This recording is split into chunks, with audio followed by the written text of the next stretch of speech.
Senaryo programımız çok kötü. Yani benim şu an asıl hedefim olan kendi Celtics'imi yapmaktan çok uzaktayım. Ama bu sesler çok güzel. Merhaba arkadaş, henüz ismi belli olmayan kanalıma hoş geldin. Benim ismim belli, ben Barış Yüceda. Hatta bu video serisinin ismi de belli. Bu video serisinin ismi Her Şey Yapay. Bu seride yapay zekayla gündelik ihtiyaçlarımızı çözebilir miyizin peşine düşeceğiz. Bazen canımız bir oyun yaratmak isteyecek, oyun yapacağız. Bazen bir program yapabilir miyiz ve bunu ne kadar kullanılabilir ve faydalı bir şeye dönüştürebiliriz? Ya da bazen bambaşka şeyler hiç belli değil yolu ama biliyoruz ki bu dünyada artık her şey yapay. Bu kanalda da benim şahsi meraklarımın peşine düşeceğiz. Gayet birbirinden orijinal meraklarım var. İlk merakım kendi senaryo yazma programımı yapabilir miyim? Bu merak aslında aklıma yaklaşık 3 yıl önce düştü. Kullandığım senaryo yazma programı olan Celtics artık yazdıklarımı kaydedemez, kaydettiklerimi de açamaz olmuş. Çünkü Celtics çok uzun zamandır online'a geçmişti, bulut tabanlı hizmet vermeye başlamıştı ve indirilebilir programı sanırım yoktu. Ki olsa da umurumda değildi, giderek karışıklaşıyordu Celtics. Ben de 10 yıl önceki, 15 yıl önceki en sade sürümünü kullanmaktan keyif alıyordum. Tiyatro yazmaya başladığımda böyle şu an ismini hatırlamadığım yazarların oyun metinlerini okumuştum o yaşlarda. Belki okul kütüphanesinden bulduğum çocuk oyunları filandı. Kendim de yazmaya kalkıştığımda bir internet kafede orada Word'ü açtığımı ya da o zaman Word yoksa da Word'ün muadilini açtığımı hatırlıyorum. Şu kediyi şuraya alalım. Buraya koyalım. Word'ün muadilini açtığımı hatırlıyorum ve şu hayal kırıklığına uğramıştım. Şimdi okuduğum kitaplarda şöyle bir şey oldu. Evet, her şey yerli yerinde. Karakter ismi burada, parantez şurada, açıklama burada, diyalog burada vesaire ya da üstte oyun başlığı. Hepsi güzel, mükemmel bir dizayn içindeydi. Tabii ben Word'ü ya da o dönemki Word'ün muadilini açtığımda gördüğüm şey bir kaostu. Onu yapmak için bir sürü boşluğa, bunu yapmak için bir sürü enter'a basıyordum. Ve istediğim gibi oyun yazamadığım için ne yazacağımı da unutuyordum ve gerçekten uzun süre bununla cebelleştim. Senaryo yazma programları bu tip düzen obsesyonu olan insanların elinden bahaneyi alıyor. Diyor ki yaz. Çünkü ne yapıyor? İşte parantez içlerinin sıralaması belli, diyaloğun yeri belli, karakter adının yeri belli ve bunları sürekli tekrar etmiyorsun. Boşluğa basmak, enter'a basmak gibi bir şeylerle uğraşmıyorsun. Direkt tak tak tak sen yazdıkça, enter'a bastıkça o değişiyor. Etrafıma baktığımda hiçbir senarist ya da senaryo ile uğraşan kimse güncel bir senaryo programı kullanmıyor. Kedim ışığın önünden geçiyor. Teşekkür ederim Bobo. Gel.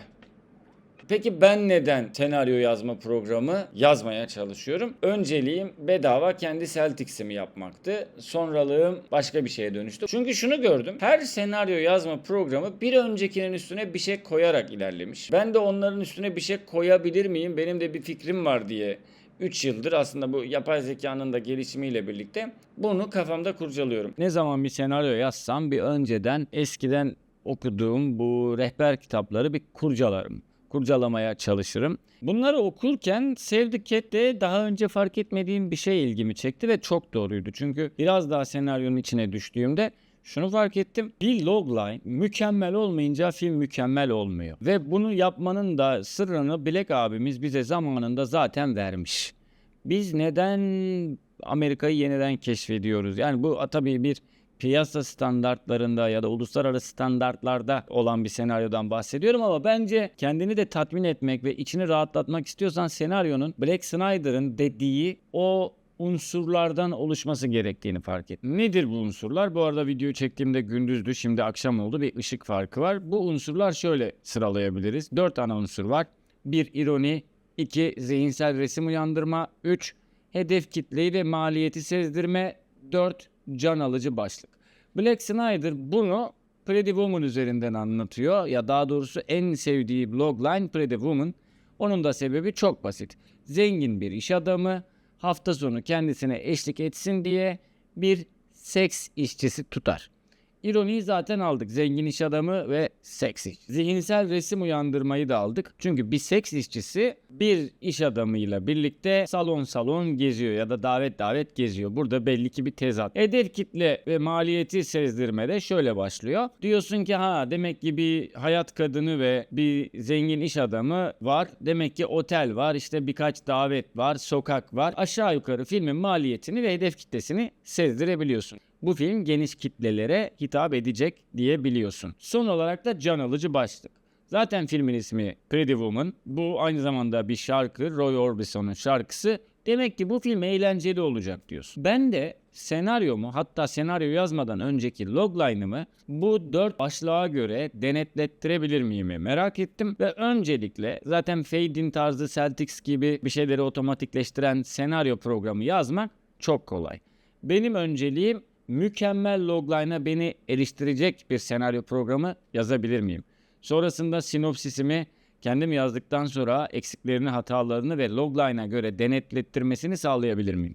Benim olayım buydu. İlk etapta logline'ımı denetlettiren bir mekanizma kurdum. Bunu önce Cloud'da denedim, olmadı. ChatGPT'ye yaptırdım, içime sinmedi. Ama Google AI Studio benim işimi şimdilik görür gibi, ama tabii bunu birlikte geliştireceğiz. Programın linklerini aşağı bırakıyorum. Peki ne yaptım? Şimdi göstereceğim. Cloud'a bir prompt yazdım. Bu işin Cloud'da yapılacağını düşünüyordum ilk başta. Bu anlattıklarımı özetleyen bir prompttu. Uygulamada şöyle bir şey oldu. Fakat istediğim gibi olmadı. Logline'ımı geliştiremedi bile. Hatta logline'ımı bile düzgün yazmadı. Belki zorlasam Cloud'da ilerlerdim. Çünkü Cloud'u deli gibi övüyorlar.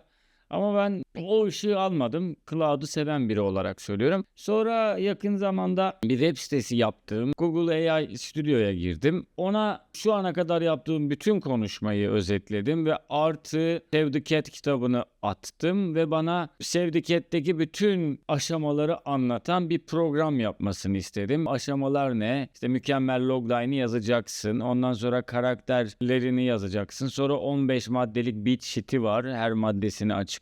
Şimdi onları gösteriyorum. Bir yerde bıraktım bu arada programı yazmayı, yani devam etmeyi. Çünkü bir sonrakinde yapacağım. Buradaki amaç kendiliğinden belirdi. O amaçta bu logline ile birlikte bu programı geliştirebilir miyim oldu. Cloud'un programına da yazdığım logline'ı buraya da yazdım bu arada.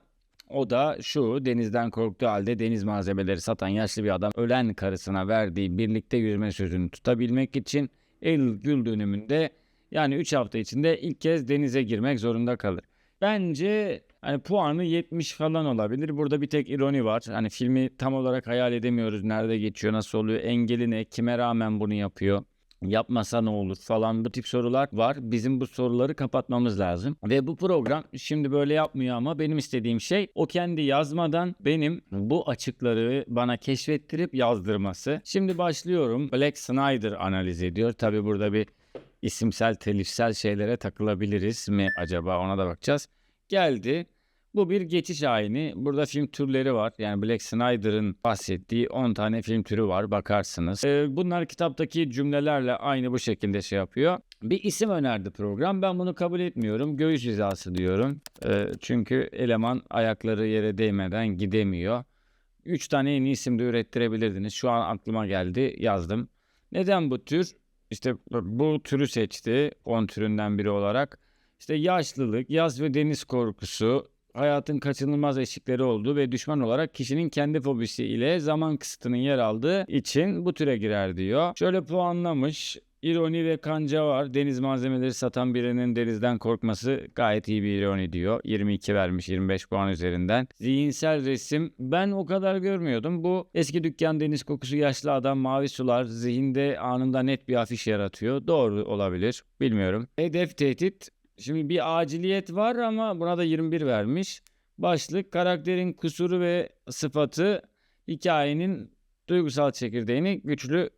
Ne eksik? Karakterin korkusu, dükkanı arasındaki ironi parlatılsın diyor. Deniz malzemeleri, dükkandaki zıtlık, karıyla olan anının, karıyla demiş bu arada, duygusal ağırlığını arttırmak. Seyircinin karakterle ilk dakikadan empati kurmasını, ironi ve yakalamasını sağlar. Bunu yapalım. Zaman sınırının getirdiği panik ve fiziksel hazırlık sürecinin yüklenmesi hikayenin temposunu, aciliyeti yükseltir. Şimdi burada da öneri vermiş. İşte bunun hangisi olsun? Logline'a yönlendirme ve karakter seçim alanı. Yüzme kursunda tanıştığı yalnız bir çocuk. Bence bu komşunun tombul yüzme şampiyonu oğlu Toraman, bunu ben vermiştim. Ama oğlanın ismini Toraman adlamış. Sorun değil. Logline'da bu kurduk ve bunu kabul ettik. Şimdi burada karakter ve tür belirleme geliyor. Bunları ben AI'ya yaptırdım şimdilik.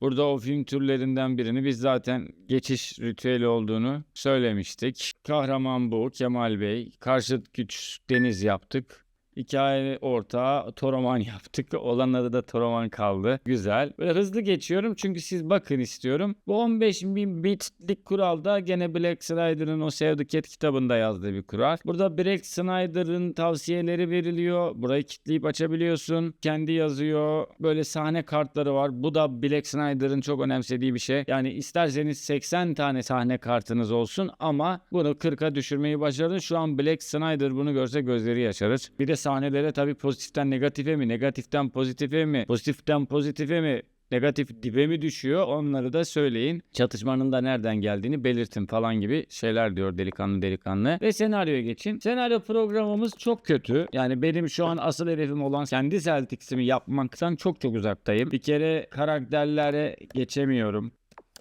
Ama bu sesler çok güzel.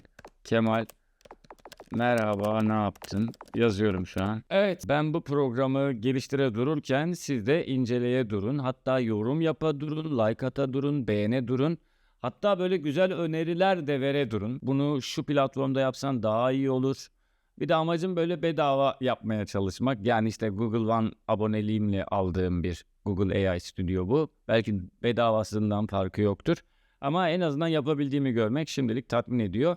Yani amacım da zaten sıfırdan başlayarak bir şeyler yapmak. Amaçlarım da netleşti. 1. Bu programa kesinlikle yapay zeka senin yerine yazmayacak. 2. Gerçekten evde kıçı sıkışan bir yazar gibi, o mükemmel logline'ı arayan yazar gibi seni sıkıştırsın istiyorum. Yani bir logline yazdın, 80 puan verdi, kendi önerdi, 95 oldu. Böyle bir şey olmayacak. Sen logline'ını yazacaksın, puanlayacak, öyle bol keseden vermeyecek. Diyecek ki bu logline'da şu eksik. Ona göre şu kutuya yeniden yaz bakayım. Gene yazacaksın, puanlayak şu eksik. Bir daha yaz. Eksiklerini, hatalarını sana sorgulatsın. Belki burada bir hatalar olabilir. Yapay zekaya bu kadar güvenmemek lazım. Bir yerde sal gitsin de olabilir ama gerçekten tırnaklarını yiyeceğin hale geliyorsun belli şeyleri. Küçük bir kelimeyi, küçük bir çözümü ararken bile sana bunu yaptırsın istiyorum. Ve bunu her aşamada yaptırsın istiyorum. Yani bu 15 maddelik beat sheet içinde de yaptırsın. İşte 40 maddelik sahne kartları sürecinde de yaptırsın. Kafayı yedirtsin sana. Yani bu iş öyle kolay değil. Kolaylaşacaksa da böyle oyunlu bir şekilde kolaylaşabilir. En azından onun başından kalkmamanı sağlayabilir. Bir de tabii ki benim asıl amacım kendi Celtics'imi, kendi fade'ini yaratmak, kendi Rider Duet'imi, Final Draft'ımı yapmak. Basit arayüzlü bir senaryo yazma programı. Yani bu logline'ları falan çıkardığımızda bile sen girdiğinde bedava bir şekilde senaryonu yazıp istediğin formatta çıktığını alabileceksin. Burayı da çok istiyorum çünkü bir prodüksiyoncu hangi formatta istiyorsun? Şu formatta istiyorum. Al diyebileyim. Bunu fading güzel yapıyor. Ve aynı zamanda diğer programların yaptığı gibi karakter şemaları, mekan listeleri, belki böyle bütçe dostu, yönetmen dostu, sıralı vesaire gibi çekim programı alternatifi gibi çıktıları kendinin vereceği bir hale getirmek istiyorum. Bunlar sonraki aşamalar. İlk aşamada senaryo programını güzelleştirmek. Ve tabii bunu da yakın zamanda yapmak istiyorum. Ne kadar yakın bilmiyorum. Pitching sunumu. İster baştan logline'ı ver, sinopsisi yaz, bir yere getir, orada al pitching sunumunu. İster senaryonu at, o sana logline'ını yazsın, o zaman al ama sen düzelt. Genelde sonradan logline yazmak başa beladır. Önceden yazıp ona sadık kalmak evladır. Mevzular bunlar. Beğenin, paylaşın, takip edin. Şehvetli tutkular, orijinal meraklar sizinle olsun.